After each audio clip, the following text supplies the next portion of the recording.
আমরা এখন পাশের দোকানে যাব, চায়ের দোকানে। চায়ের দোকানে গিয়ে এই ব্যানারটা লাগাবো, ঠিক আছে?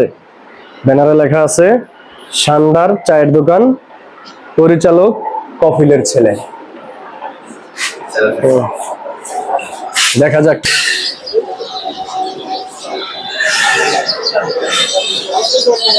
তোর জন্য একটা গিফট এনেছি। তোর গিফটটা আমরা কোথায় লাগাবো সেটাই খুঁজে পাচ্ছি না। তোর গিফটটা এখানে আমরা আঠা দিয়ে লাগিয়ে দেব, ঠিক আছে? আমার ডোনটার ভিতরে লাগাই দে। তুমি খুব অশ্লীল। আমার ডোনট লাগাই দে। না থাক, ওই জায়গায় লাগাইলে কেউ দেখবো না, এই জায়গায় লাগাইলে সবাই দেখবো।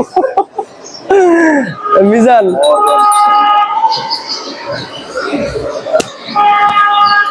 ভাই তুমি দেখো আমি বিজনেসটা শুরু করছি। তোমার এখানে কিসের চা পাওয়া যায় বলো?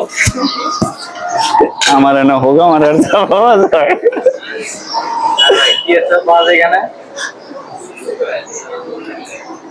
কপিলের লাগান কি দিয়ে লাগান? ওর ভিতরে দাঁড়া বাইকে লাগান। ভাই এখানে কি ঠান্ডা তেলের চা পাওয়া যায়? বলো গো। এখানে সামার ইয়া পাওয়া যায়। এটা খুলিস না, এটা খুলিস না, এইটা খুললে আমার সমস্যা। এটা খুলবি না, শালা 12 বছর।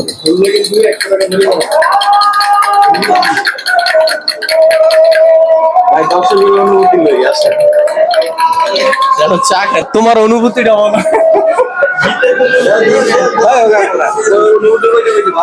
বল ভাই আমি বলতেছি এখান থেকে বল। বল কোন জীবন এটা দিলে লাগা খুলে লাইছে আবার লাগাই দি না থাক, আজকের মতন এখানে আসো আসো।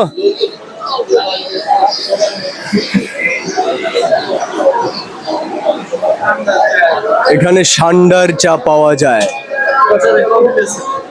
প্রচারে কফিলের ছেলে। খুব ভালো লাগতেছে, বন্ধুর দোকানে সান্ডার চা পাওয়া যায়। বন্ধু নতুন ব্যবসা শুরু করছে, সবাই আমন্ত্রিত, সবাই দোকানে আসবেন। এটা ফতুল্লা থানার দক্ষিণ পাশে আজমের সান্ডার দোকান, না সান্ডার চায়ের দোকান।